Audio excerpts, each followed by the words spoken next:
All right, hello wine drinking people. It's Saturday, March 27th. And some of you, since we've started airing this show, have expressed a little bit of concern at my superhuman ability to drink. Well, I would just like to say that as a wine guy, my profession poses some danger, just like a policeman when he goes to work every day. He could get shot.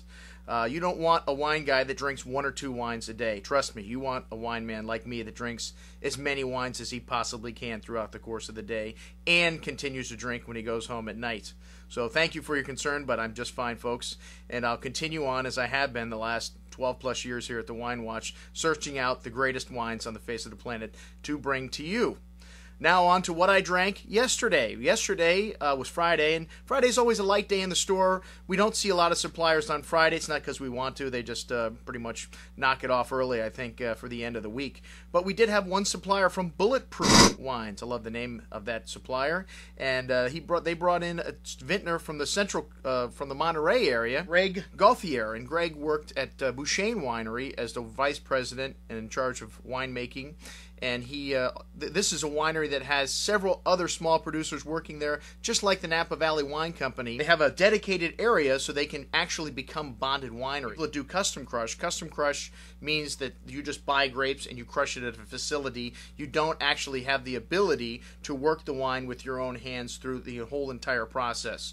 So Bouchain Winery, like Napa Valley Wine Company, you can actually have a bonded winery like Greg does. Greg's an interesting guy. He kind of looks a little bit like Woody Harrelson, and he kind of has the same kind of demeanor and humor. So it was fun to taste wines with him, and his wines kind of have a similar personality that he does, very unique. And I like the Sauvignon Blanc. This is from the Monterey area. You don't see a lot of Sauvignon Blanc being grown here. This area is very cool, and the soils are usually better for Pinot Noir, Chardonnay, and Syrah.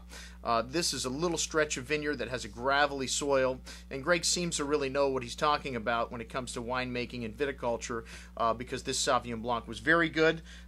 Not like your typical Napa Valley Sauvignon Blanc. This wine was showing some fresh cut grass, just a little bit, but some nice tropical fruit, lemongrass, pink grapefruit, and a little bit of that light gravelly minerality in the wine. But really unique and very different, and a really nice little wine at great value at $16.25. Next up, we had the Gauthier Riesling, and Riesling's a grape varietal that I love. We don't sell a ton of it, and most people are a little bit concerned as to whether it's sweet, like the German version of Rieslings, even though there are a lot more dry wines coming out of Germany today, or whether it's going to be bone dry. This Riesling was bone dry, and a lot of times you can tell just by looking at the alcohol level.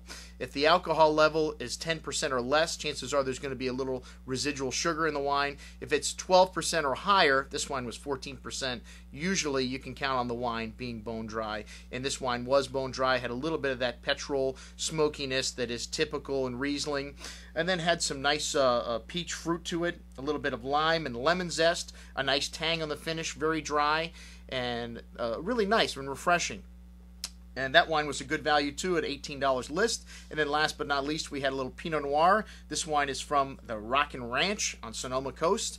In this wine, you can tell there's eucalyptus trees planted along the side of this vineyard. You get that in the nose of the wine. And just a little bit of that, and a little smoky character also really made this wine interesting. Still some nice black raspberry fruit, and a nice silky velvety texture, which is one of the things that I love about Pinot Noir. And this wine was a pretty good value at $27.75. So good work, Greg. And that was the only supplier we had in the store, but Friday is usually a pretty good day for people stopping in drinking wine, and this Friday was none different. We started with Ari and Charlie coming by with a little bit of 2006 Au Bon Clement Jimmy Mansbach. I'm sorry, 2005.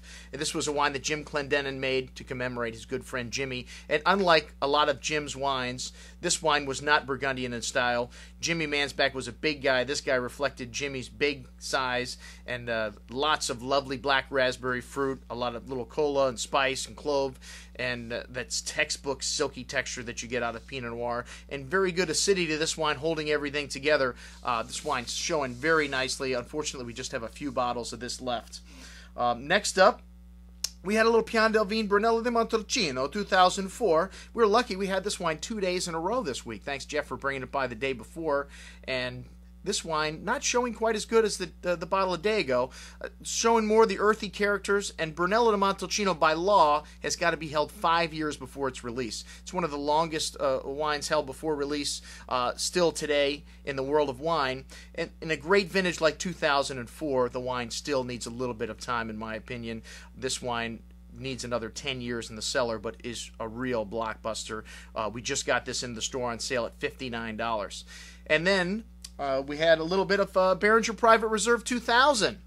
This wine, 2000, not a highly regarded vintage, but this wine was showing at or near its peak. A lot of nice black cherry and cassis fruit, really smooth and soft tannins. It still had some nice freshness at the end. We have a few bottles of this wine left at $90. Don't forget the 2005 vintage of Beringer Private Reserve we still have on sale for $75. This 2005 vintage is an outstanding vintage, as was shown in the final wine we had open in the store yesterday, the 2005 Mondavi Reserve Cabernet. A lot of you took advantage of that 1997 Magnum that we had on sale for $149. It's gone. It sold out in one day. But we still have a good amount of the 2005 Reserve. This wine was most excellent. Beautiful black cherry, cassis, currant berry fruit, lovely toasty oak spice, little cocoa in the wine, a real blockbuster, and this wine's going to be great with 10 years in your cellar. And we still have quite a bit of it left on sale for $79, $75 by the six-pack. That's all we had in the store, and it was a long one yesterday. Usually I call Tony to see what she's making for dinner before I make my wine choice.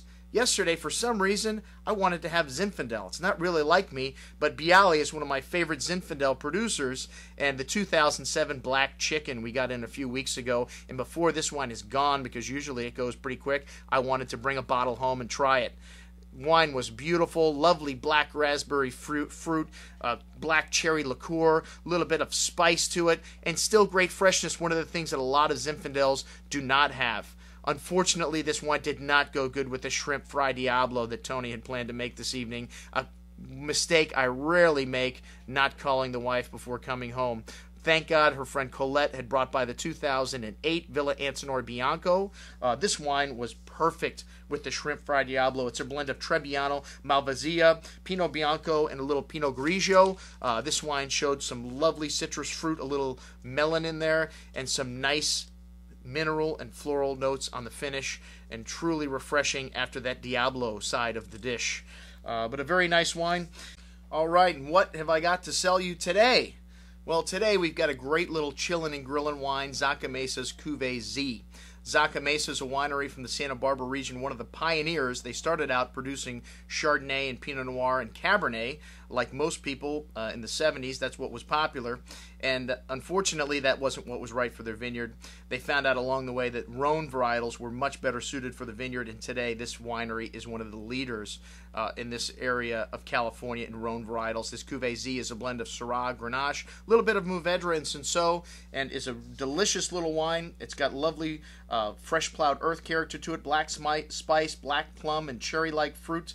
A little bit rustic, but it has enough fresh fruit to carry that through, and a little bit of a sun-dried quality to the black plum as well, but finish is still fresh and nice. A really nice, light, refreshing red for sitting out by the pool or grilling something on the barbecue. And that's all for this week. I'm looking forward to having a week off next week with the kids. And signing off, this is your host, Andrew Lampasoni. And remember, always drink the good stuff first.